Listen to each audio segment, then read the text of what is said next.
Guerra dos Sentidos.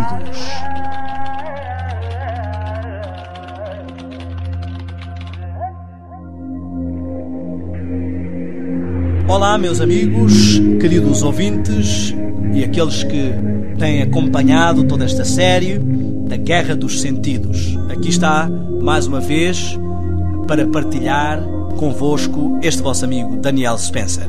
Nós temos estado a falar sobre vários aspectos e entramos nos meandros da música e da origem do rock and roll, da cisão que houve culturalmente entre os afro-americanos e que se espalhou não só no Novo Mundo, mas depois atingindo a Europa e o mundo inteiro, com esta nova música, este novo estilo e os estilos emergentes a partir da questão do jazz, do blues, do swing, desta estrutura musical, da miscigenação de culturas entre a cultura europeia, a cultura africana, a cultura índia, e depois vamos falar mais tarde sobre a cultura asiática no mundo ocidental. Mas ficámos de entrar então na história do rock e a sua ligação, a ligação entre satanismo e rock. Nós vemos que Aleister Crowley, um dos ícones do movimento Nova Era e do satanismo moderno, chamado o pai do movimento Nova Era, escreveu livros como Magic, onde ele fala sobre a interação com os espíritos, e The Master Therion, a grande besta. E ele, esse livro Magic, até um símbolo da palavra Magic foi aproveitado pelos Red Hot Chili Peppers no seu álbum Sugar Magic, onde usam o mesmo K ou K como uma representação homossexual, que Aleister Crowley também defendia a pedofilia, o homossexualismo, a liberdade sexual, as drogas. Foi considerado um dos homens mais cruéis do seu tempo, isto segundo as palavras dos jornais da altura, e também promoveu o satanismo. Escreveu também o Livro da Lei, onde ele defende que a lei mais importante é você fazer o que quiser, do what thou wilt. Uma filosofia defendida depois pelos Beatles, defendida hoje em dia em algumas abordagens diferentes por bandas atuais.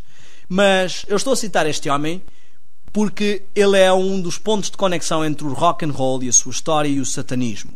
Então, as pessoas que rejeitam a religião e que não acreditam na existência de Satanás deveriam estar mais cautelosas com consumir este estilo, porque ele não está a falar destas coisas apenas para vender, mas o rock tem promovido doutrinas satânicas, eu já vou passar alguns exemplos, que são filosofias de uma vertente religiosa, e também as pessoas que veem o cristianismo ou outras religiões que não reconhecem o satanismo como sua forma de estar espiritualmente na vida, devem rejeitar este estilo, porque ele está intimamente associado aos valores do satanismo e não tem a ver com as suas filosofias. Então eu quero apresentar as duas vertentes e eu vou tentar utilizar tudo quando são citações comprovantes para não estar a pôr palavras minhas. Tudo o que estamos a falar é numa vertente de saúde das três dimensões do ser humano, a dimensão física, mental e espiritual. Então as nossas abordagens têm a ver com esse sentido de gozarmos uma saúde plena e uma dinâmica plena, e não no sentido religioso. Por isso é que eu estou sempre a abordar os dois lados, para que seja útil para todas as vertentes espirituais ou espiritualistas que as pessoas possam ter, não é? Então, aqui nós vemos este homem, Aleister Crowley. Primeiro, ele é conhecido como o santo padroeiro do rock and roll. Os Black Sabbath cantam uma música chamada Mr. Crowley. Raul Seixas não só disse que o diabo era o pai do rock, como também fala sobre Aleister Crowley. Este homem promoveu as cartas de tarô, está intimamente ligado a coisas espirituais e está intimamente ligado à música. Vemos, por exemplo, Anton LaVey, o sacerdote satânico ou satanista, que escreveu a Bíblia de Satanás e investiu Marilyn Manson como sacerdote satânico.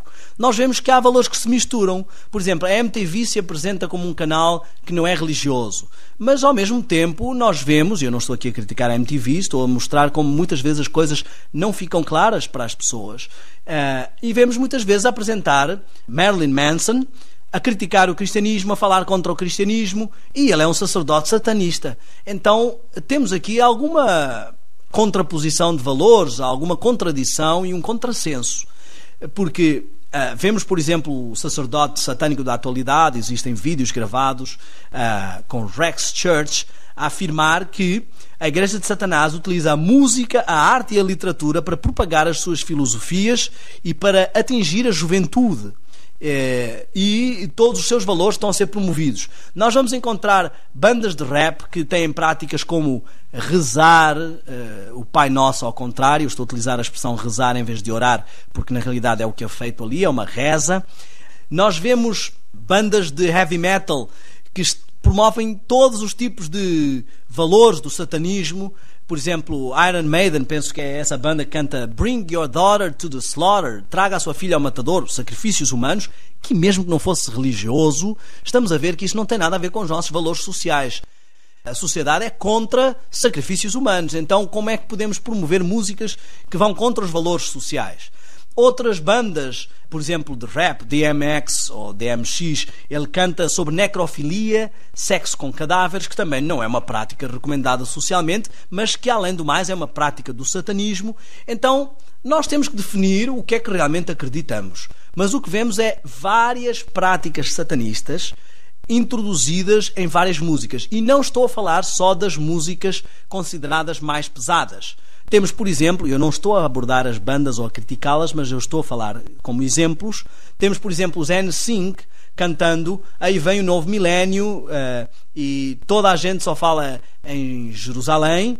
Será que é o princípio do fim? Eles usam expressões bíblicas e dizem: pois nós temos outras ideias, meus amigos. Não precisamos de todas essas profecias a dizerem-nos sobre o fim, porque a paranoia é a forma como queremos viver a nossa vida. Ou temos, por exemplo, as Spice Girls que cantaram quem fez as regras? As regras foram feitas para ser quebradas. Faça as suas próprias regras, ou seja, a filosofia de Aleister Crowley, do what thou wilt. E, ao mesmo tempo, elas utilizam expressões que até socialmente não são bem aceitas. Elas dizem: ninguém vai mandar em mim, isto falando para crianças de 4, 6, 8 anos de idade, ninguém me vai mandar fechar a boca e fechar as pernas, ou seja, ninguém vai reprimir a minha sexualidade. Nós temos que pensar, afinal, quais são os nossos valores.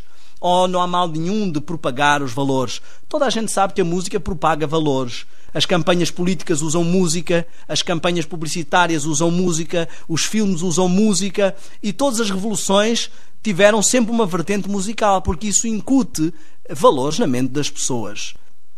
Bom, mas voltando aqui, temos então a Rex Church a afirmar claramente, todos os grandes líderes satanistas afirmaram claramente a importância da música. E Aleister Crowley, o pai do satanismo moderno e do movimento Nova Era, chegou a afirmar: se alguém quer tornar-se um gênio da música, consegue isso através da prática do satanismo. E é isso que vemos na história do rock. Desde Robert Johnson, o pai do rock, considerado pela revista Rolling Stones e por muitos músicos da atualidade um homem do blues, do jazz e do swing, que afirmou claramente ter feito um pacto com o diabo na encruzilhada para Memphis e Greenwood, a estrada 61 com 49, e que desde aí nunca mais foi visto a ensaiar, segundo dizem os seus amigos, alguns ainda vivos, como B.B. King, até passando por Elvis, que se assume como uma pessoa voltada para tudo o que tem a ver com esoterismo, assume-se como fã de Madame Blavatsky, isso está na biografia, os seus guarda-costas também testificaram disso, uma satanista conhecida e que escolheu como o nome para o grupo de back vocal As Vozes da Nova Era, um homem que muitas vezes cantou hinos, mas que toda a gente sabe que abandonou a sua igreja e que sentia um peso por ter feito isso e chorava e estava muitas vezes sob o efeito de drogas quando cantava esses hinos. Então há contrassensos nestes tipos de religião. E que canta filosofias Nova Era, tanto quanto um homem consiga sonhar pode redimir a sua alma e voar. E chegamos a vários marcos da evolução da música, que é o que vamos falar na próxima sessão. Os Beatles, Jimi Hendrix, Jim Morrison, todos esses marcos. Nós vamos agora entrar na história do rock até às bandas atuais na próxima sessão. Não perca a próxima sessão da Guerra dos Sentidos.